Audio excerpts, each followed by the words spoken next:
नमस्कार मित्रों, आपके अपने YouTube चैनल में आपका स्वागत है। कुछ लोग पूरी जिंदगी लगे रहते हैं कमाने के लिए। धन पैसा ही सर्वोपरि होता है उनकी जिंदगी में। उन्हें लगता है कि बहुत ज्यादा धन कमाने के बाद वो आराम से सुखी होकर अपना जीवन जिएंगे। लेकिन वही धन, वही संपदा उनके बच्चों की लड़ाई का कारण बन जाती है। और वहीं दूसरी तरफ कुछ लोग अपना सब कुछ छोड़कर, अपना घर परिवार, अपनी धन संपदा सब कुछ पीछे छोड़कर संन्यास ले लेते हैं। उन्हें लगता है कि संसार को त्याग कर वो असल मुक्ति का रास्ता अपना सकते हैं, जीवन का असली सुख अनुभव कर सकते हैं। दोनों ही आदमी अपने अपने स्तर पर सुखी होने के लिए नाना प्रकार के प्रयास करते रहते हैं। एक धन संपदा इकट्ठी करता रहता है और दूसरा धन संपदा त्यागता रहता है। लेकिन सवाल यह है कि असली सुखी आदमी कौन है, वो जिसने धन संपदा इकट्ठी की या फिर वो जिसने धन संपदा त्याग दी? और अगर इन दोनों में से कोई नहीं, तो किस प्रकार का इंसान हमेशा सुखी रह सकता है?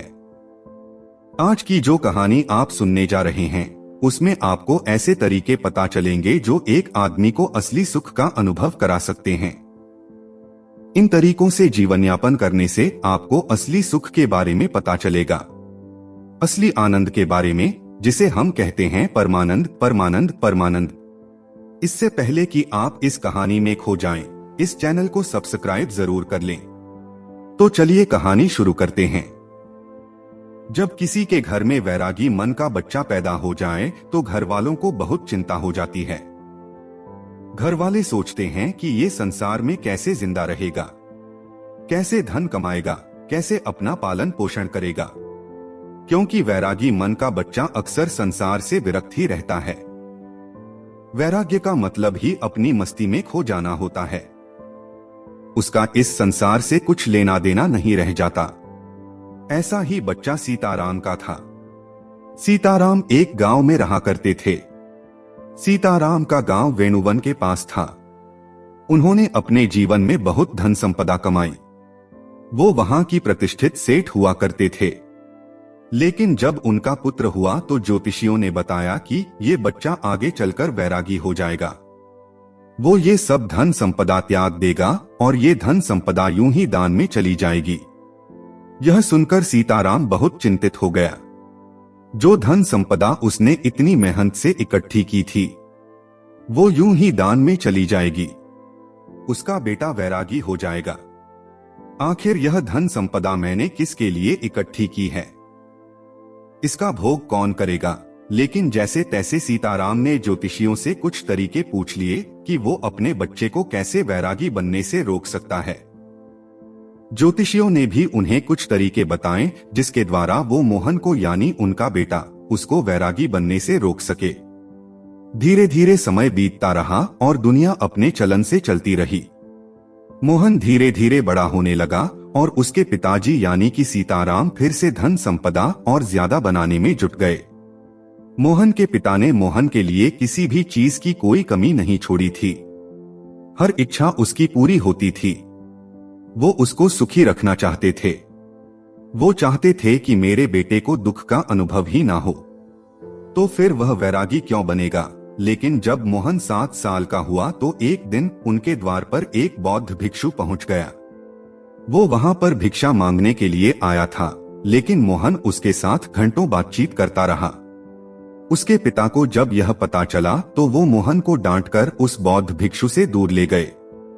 वो सोच रहे थे कि इन भिक्षुओं के पास बैठकर कहीं मेरे बेटे का मन वैरागी ना हो जाए। इसीलिए उन्होंने बौद्ध भिक्षु को डांटकर वहां से भगा दिया और अपने बेटे को समझाते हुए कहा कि बेटा, मैंने तुम्हारे लिए किसी चीज की कोई कमी नहीं छोड़ रखी है। तुम इन भिक्षुओं के पास क्यों बैठते हो? क्या मजा आता है तुम्हें इनके पास? मैंने तुम्हारे खेलने के लिए नाना प्रकार के खिलौने ला रखे हैं। इतनी दासियां तुम्हारी सेवा के लिए लगा रखी है, लेकिन फिर भी तुम यह सारी भोग की चीजें छोड़कर इन भिक्षुओं के पीछे क्यों भागते हो? ये सुनकर मोहन ने कहा कि पिताजी, मैं इन चीजों से उकता गया हूँ। यह सब चीजें मैंने इतनी ज्यादा भोग ली है कि मेरा मन अब इनसे ऊब चुका है। मुझे कुछ और चीजें चाहिए। कुछ और आनंद चाहिए, कुछ अलग प्रकार का सुख चाहिए। अब मोहन तो बच्चा था। उसके पिताजी उसको इस बात का क्या जवाब देते, उनके पास इस बात का कोई जवाब नहीं बना। आखिरकार उन्होंने निश्चय किया कि वह उसके मनोरंजन के लिए और भी नई नई चीजें लेकर आएंगे, ताकि उसका मन वैराग्य की तरफ भटक ना सके। लेकिन जैसे जैसे मोहन बड़ा हो रहा था, वह समझदार भी हो रहा था और अब उसे समझ में आ चुका था कि धन संपदा इकट्ठी करने से कोई सुख प्राप्त नहीं होता है, वह बस सुख की भ्रांति देता है।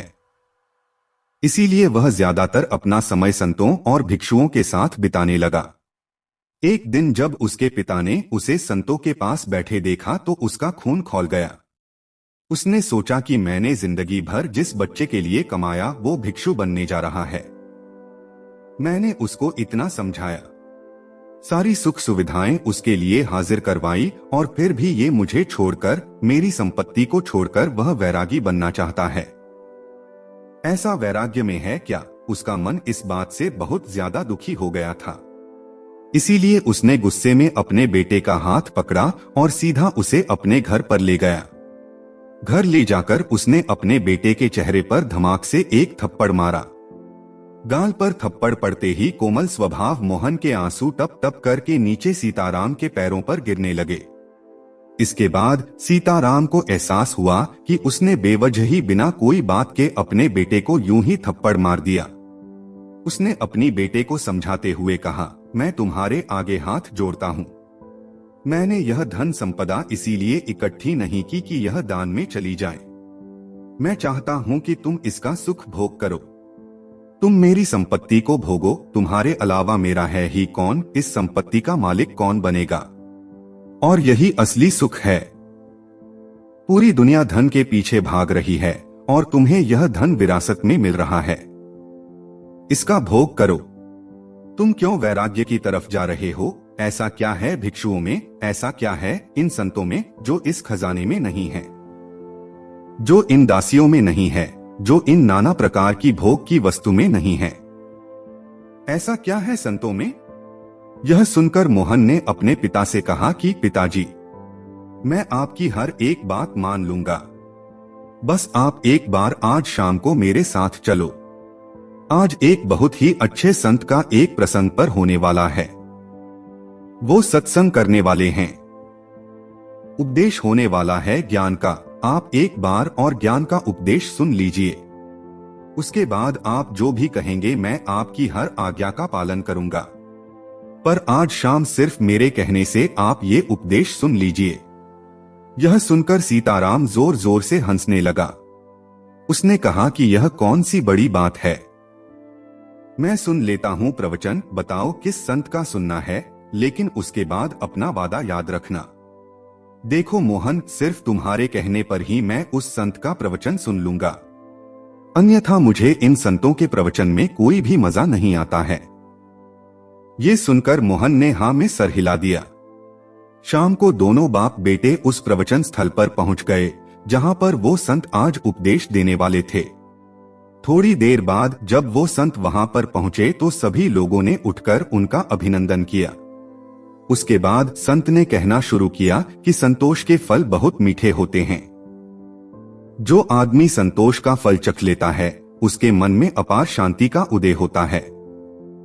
इंसान को जो कुछ मिला है उसी में उसे संतोष करने का अभ्यास करना चाहिए। कोई आदमी गरीब है तो कोई आदमी अमीर है, लेकिन दोनों में ही ज्यादा धन पाने की इच्छा है, ज्यादा धन पाने की लालसा है, तो दोनों में अंतर क्या हुआ? लेकिन जो इंसान जितना है उसी में संतोष करना सीख लेता है तो उस इंसान ने परमात्मा की तरफ अपना पहला कदम बढ़ा दिया। तो वहीं पर सभा में एक विकलांग आदमी बैठा हुआ था। ये सुनकर उसका मन उद्भिल हो गया।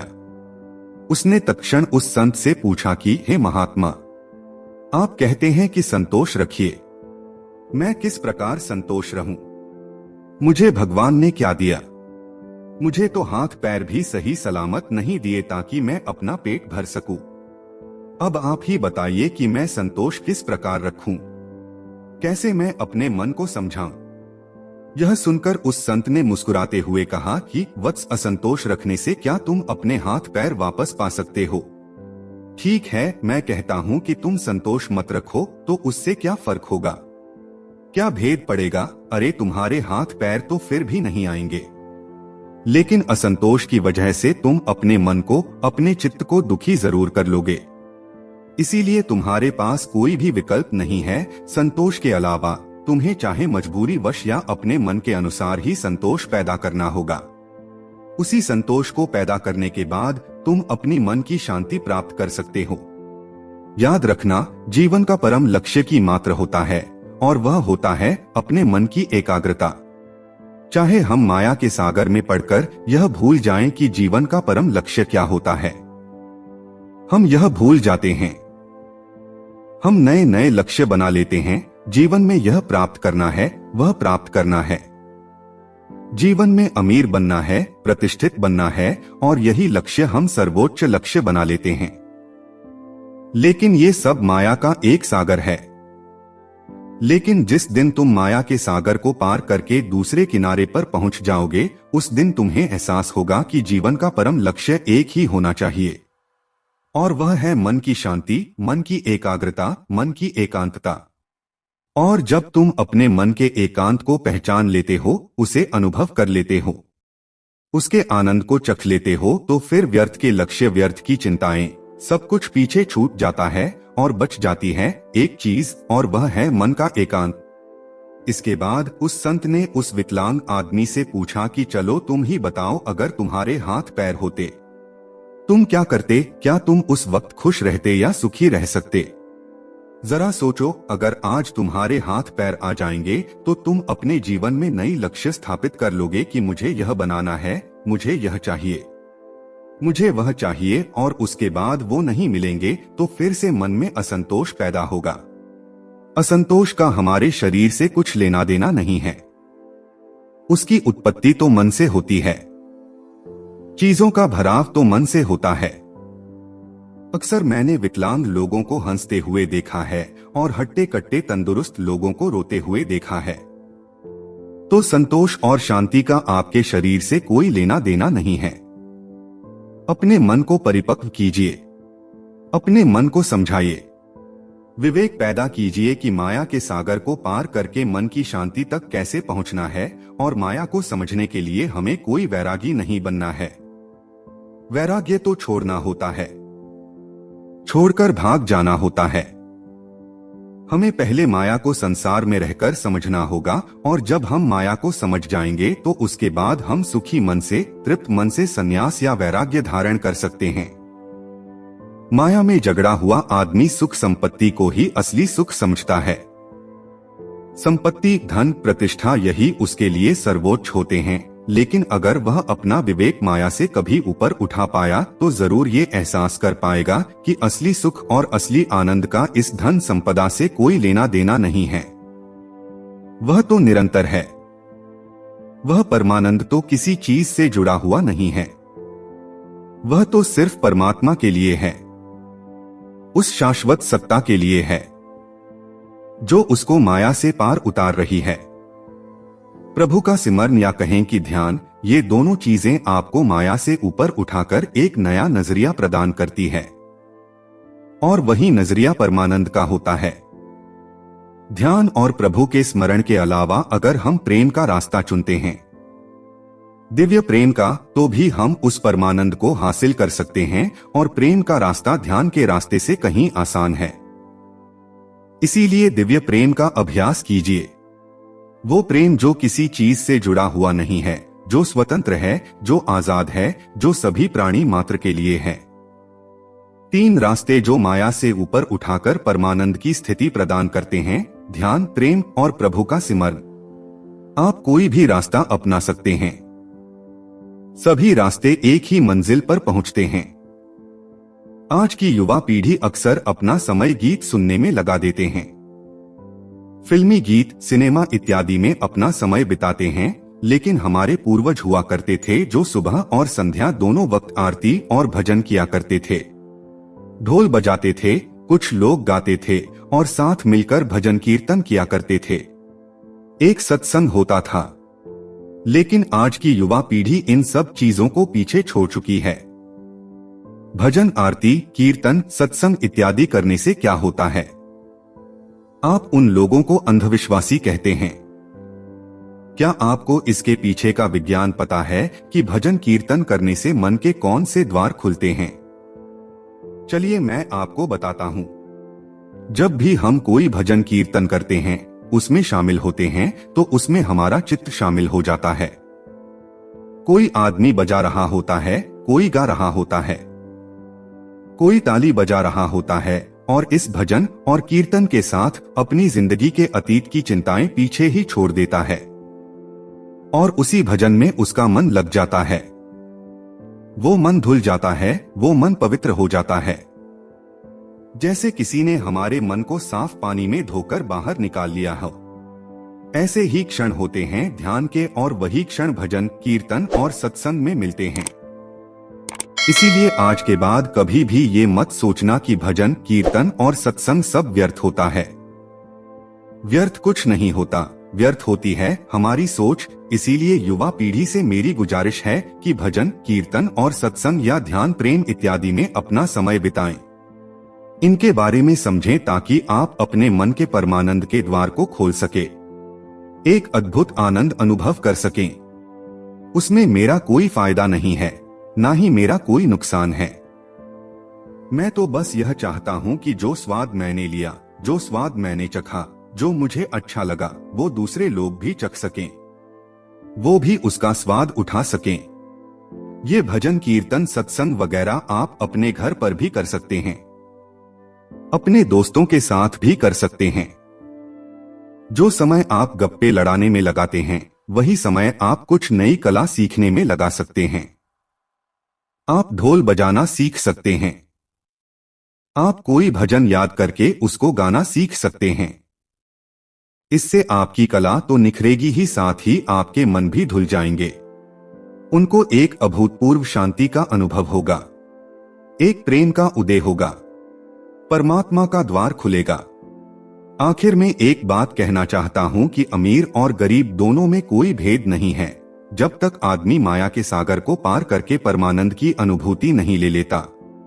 और जिस आदमी ने परमानंद की अनुभूति ले ली, ना तो वह गरीब रहता है और ना ही वह अमीर रहता है। वो सम्राट बन जाता है, क्योंकि उसने वो चीज अनुभव की है जो एक अमीर और गरीब दोनों में से कोई नहीं कर पाया। इसीलिए एक मध्यम वर्गीय आदमी जो कि मेरी यह वीडियो देख रहे हैं, वो भी इस माया के सागर को पार करके परमानंद को हासिल कर सकते हैं। बस उन्हें अपने मन को एक नई धारा देने की जरूरत है, एक नया रास्ता दिखाने की जरूरत है। उसके बाद आप अपनी व्यर्थ की लक्ष्य छोड़कर उस लक्ष्य की तरफ चलेंगे जो वास्तविक है, जो वास्तविक आनंद प्रदान करता है। और उसके बाद आपके मन की सारी भ्रांतियां टूट जाएंगी कि असली सुख कैसे प्राप्त किया जाता है।